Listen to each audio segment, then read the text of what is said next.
All right, in this lesson, we are going to talk about pyramid and cone, which are very, very similar to prism and cylinder, except they only have one base. They come to a point at the end. You're all familiar with this. So there's a pyramid and there's a cone right there. So the formula, it turns out that if you take a cylinder or a prism and you keep one of the bases the same, and at the top, instead of having the other base, you shrink that down so that it becomes a point. Then what happens is you divide the volume by 3 every single time. So in other words, if you had a cone, you could fill that cone up with water, and it would take 3 of those cones to fill a cylinder that's the exact same height and the exact same diameter. So the volume formula for a pyramid or a cone then is going to be the area of the base times the height, just like with pyramid, prism and cylinder, divided by 3. And again, big B is the area of the base. We know that now. All right, so let's take a look at this.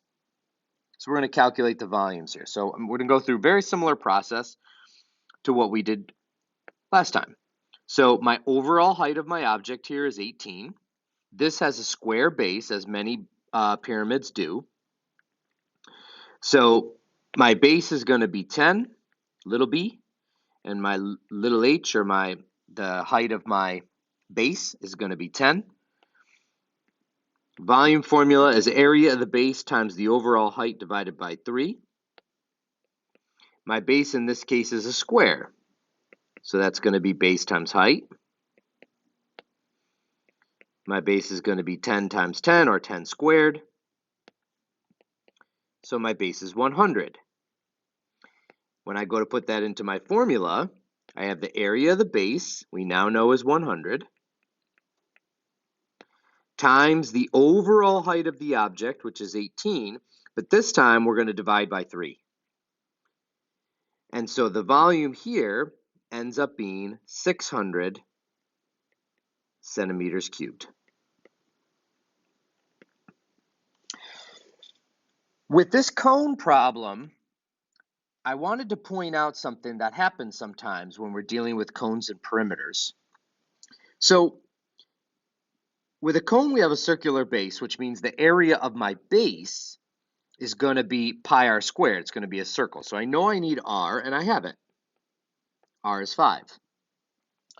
What I want you to notice here, though, is that they're not giving us the overall height of the object. They're giving us the length of the side. So if you had this cone, this would be like if you put a ruler up against the side of the cone and you measured from the point all the way to the rim. That's 13. But that's not the overall height of the object. This is the overall height of the object. This is something, and you just need to know this. This is called a slant height. And you can see why it's called that. And you can have the same thing with a pyramid. If I gave you this dimension right here, you see this line going up the middle of the face? That would be a slant height. So, how are we going to get this? Well, I want you to notice that when you have the overall height of an object, it makes a right angle with the bottom, with the base. You can see that that happened here and that happened here. And so you can just do Pythagorean theorem. And so you can actually figure out, using Pythagorean theorem, that this is going to end up being 12. And that's our overall height of our object, is 12. And I did that with Pythagorean theorem. So now I can go ahead and calculate my volume. Overall area of the base times overall height divided by 3. In this case, my base is a circle because we're a cone, so that's going to be pi r squared. Radius is 5. So the area of my base is 25 pi. And again, I'm going to leave that in pi until the end of the problem. My volume then is 25 pi, the area of the base,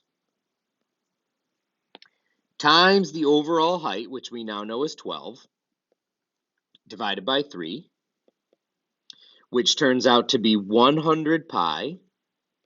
And if I round that to the nearest tenth, that's going to be 3.14159, so 314.2 meters cubed.